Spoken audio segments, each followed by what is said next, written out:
What's up, fight fans? This is Kurt DeVille with Counterpunch Boxing News, and I want to talk to you guys on an interview I saw actually yesterday. I didn't really get time to cover it, but you know, the word got back to Deontay Wilder about him punching the mascot and breaking his jaw. You know what I mean? And he was in training while they were interviewing him, and and one of the reporters said, "Well, we didn't." know it was a real person in there, and then he just got aggravated. He was like, "What do you mean he didn't know it was in there? You got feet up on him? Man, get the hell on out of here, man. See, man, that's what I'm talking about. Them reporter try to talk to you like you stupid. Now I smack every one of them, you know, all of them, And it was a trip. He's frustrated. He like, on what they were really asking him, But the thing is, he was on Spanish television, and my thing is, if you knew that there was a mascot in there, you know what I mean?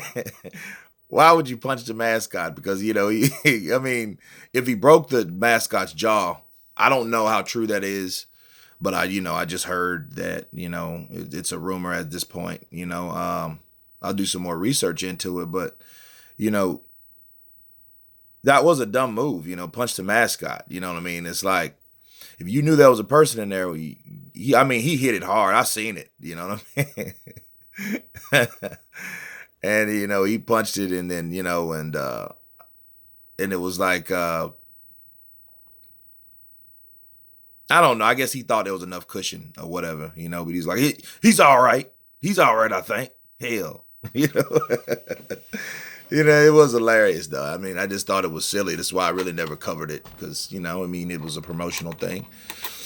We know he's a hard hitter. He's one of the hardest hitters in the division. You know what I mean? And he hit him with that right, his solid, go-to punch. So, if he did not break his jaw, they're probably going to want, somebody's going to want some money, some compensation, I imagine, for him doing so, or that network is going to have to pay that person, especially for, probably for just doctor fees and stuff like that, depending on the severity of, the break, but that is messed up, you know what I mean? But it's unfortunate. I know, they're like, can you punch it? Because that was kind of, he could have punched anything. I know they had a dummy up there. They could have just had him punching the dummy, so you really have to look at the network too. You got a mascot that you guys pay for just to be on that show, and you want a professional guy to punch the mascot. You know what I'm saying? Like, why would you do that?